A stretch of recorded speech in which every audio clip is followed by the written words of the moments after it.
Mancing landhep antuk kaya ora ora ngerti wis pirang-pirang dina ora ana kabel kawasane. Ibu, ibu. Cucu.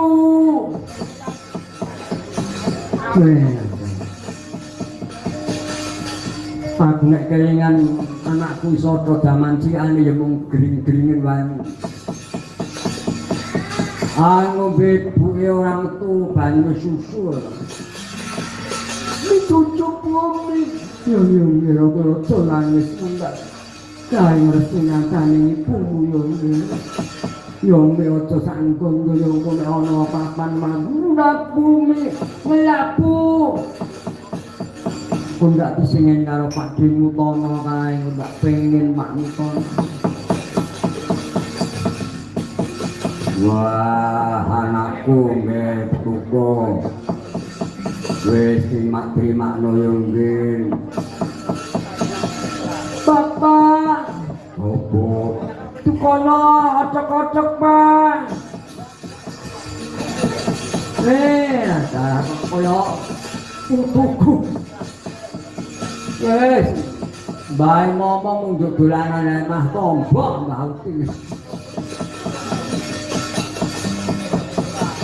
Wis ora perlu ndadakaken sing dimurane iki bakal pajang dimarku terus percaya pun kakang ra saorane yo iki sing bodoh ya aku wis percaya mo iki tak pacahe kok kakang iki ngersno kakangku kepiye supaya enggak iya Dimas pun kakang ya ora kurang-kurang nggonku budidaya ngantak rewang aku ora dar ora minum.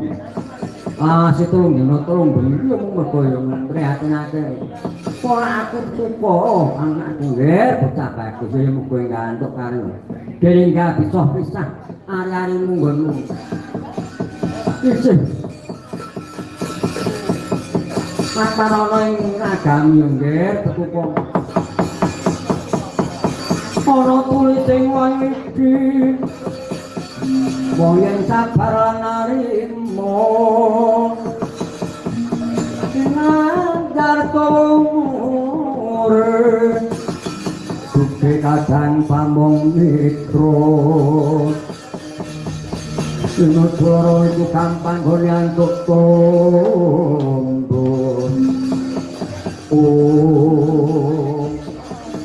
naik kosono sini gak pangandikan lari jero-jero ati kang ngrayadian hari Udara. Cara minangka dereng katingal pita keca dereng katingal besing bantul dadak saka prabane Raden Prawati srewet Kanjeng Bathara Narada.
Yo Dimas Janaka sing tok gawe apa ora ya Permadi.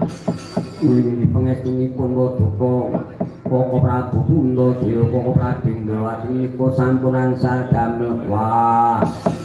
Adi kula nang trampong sing tok gawe.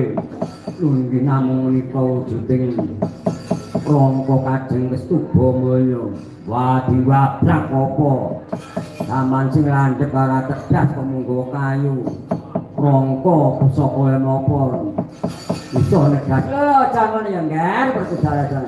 Wah, pragendong, bapak pong bolong. Ada sutut jenis robyong, untung tek jenis ompong, rambut dua jenis gondrong. Wong dibujai moblong-moblong tinggal jakon keloni sing legong. Nanti jadi ini. Wes ini yang enak jangan ikan mbak mau rongkon ini rongkon sama kayangan coy. Wes enggak? Tamakno enggak? Guru makas kusuri pemahamu tutuko nggak pernah diulingi soakan jauh yang butuh naruto. Yopo pandemi Tuhan bakku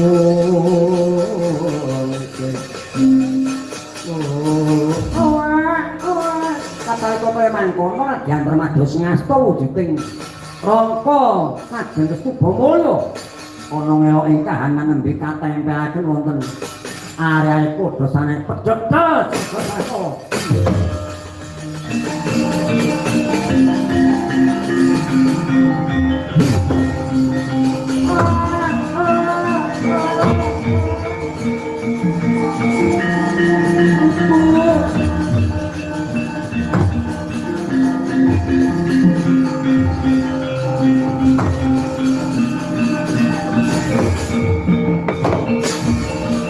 Permati kok sirkono ketakmu kok gugup kaya weden ngono ngopo nggih permati nyuring pangapunten kulon Bathara Narada ponang ajeng Kestubamaya saking kula damel magas puseripun anak kula tetuko lajeng rangka menika manjing dhateng puseripun ponakan kula pun tetuko wah iki piye ora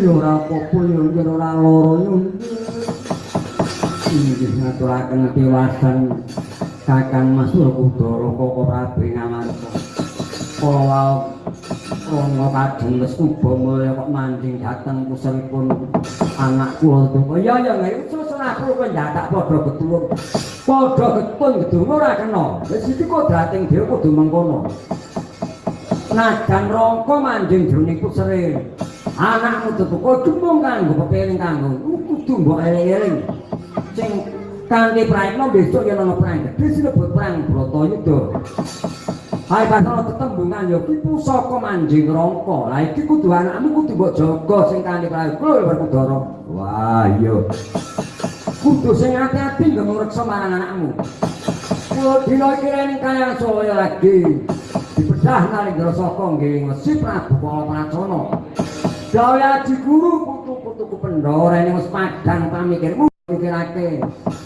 anakmu tuku nyatane saiki saya harus bisa pisah sangka anggane ditutuk ayo tak gambaran gawe Kudara Danaka padha munggah nyakaen ndono Prabu Palacana